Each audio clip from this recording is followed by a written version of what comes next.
quiet but powerful financial revolution is brewing among the women in India's Tier 2 and Tier 3 cities. While only 3% of women entrepreneurs in these cities have access to external funding, a growing number are forging ahead and breaking barriers with determination. More than 22% of women in Tier 2 cities rely on loans to fund their businesses, nearly double the rate of just 12% in metros. Simultaneously, women also dominate the gig economy in India's smaller cities.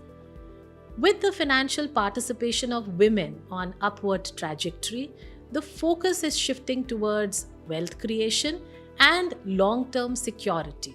As women in Tier 2 cities expand their businesses, take control of their careers and accumulate wealth, access to structured financial solutions becomes extremely critical.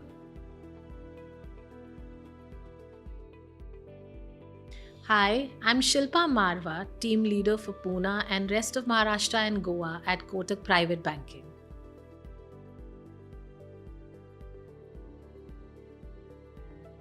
I have been with Kotak Private Banking for 2 decades now. I began my journey as a relationship manager, and today I lead a dynamic team that oversees the private banking needs of our clients in Pune and Maharashtra's Tier 2 and Tier 3 cities. Over the years, there has been a significant growth of wealth in these regions. In fact, Pune ranks among the top 5 cities in India currently in terms of mutual fund AUM, along with Nagpur, Nasik, Chhatrapati Sambhajinagar and Kolhapur also seeing significant growth.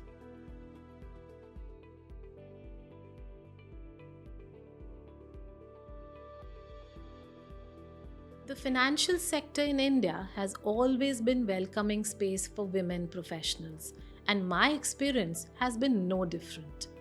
While every professional journey comes with its own challenges, I have been fortunate that my gender has not been a barrier in this industry.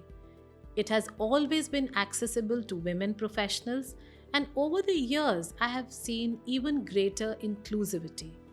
The financial sector, particularly at Kotak, has been a space where merit and capability drives opportunities. Women now make up for over 50% of Kotak Private Banking's relationship team, reflecting this shift. The opportunities for women in finance are expanding, and it's encouraging to see increasing representation across leadership roles as well.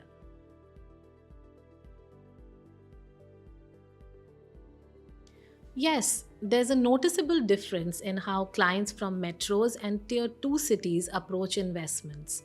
In my experience, investors in cities like Pune and Mumbai are more open to taking risks. Their investment profiles are usually between moderate to growth oriented, with 40 to 60% allocation to equities. In Tier 2 cities like Nagpur, Chhatrapati Sambhajinagar, and Nasik, the focus is more on capital preservation.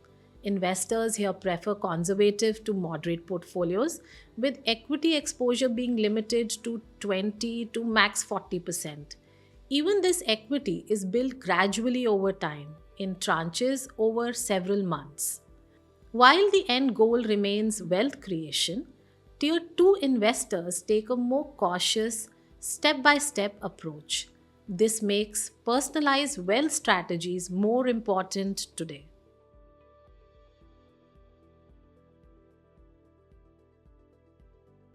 I have observed that in metros, women are more financially independent, with many of them managing their own portfolios.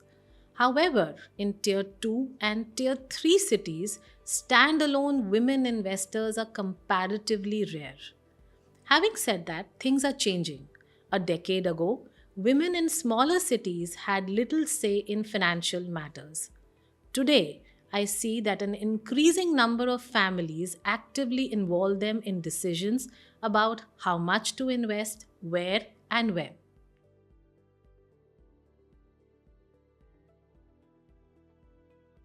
Oh, absolutely. Women in Tier 2 cities are now actively participating in financial decisions, often as a part of their family's investment committees. Their role is no longer limited to observation, they are involved and informed. In many tier 2 cities, we are seeing a shift where women are stepping into crucial roles in family businesses. If the heir chooses to actively manage their business instead of following the easier approach of liquidating assets, they open doors to new financial strategies like maybe bringing in private equity investors or considering an IPO.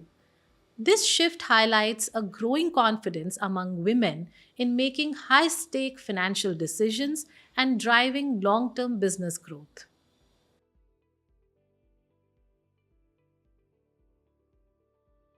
Economic development in tier 2 cities is definitely accelerating, and business owners in these markets are looking for deeper financial engagements. Unlike clients in metros who have easier access to top advisors, I have noticed that clients in these cities take time to build trust and prefer long term partnerships.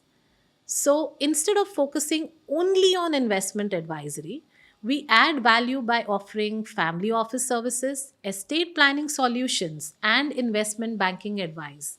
By this, I mean our experts help structure businesses more efficiently, assist in succession planning through creation of private family trusts, and guide companies who are exploring IPOs, M&As, or even strategic exits. This approach allows us to become an integral part of their financial and business growth.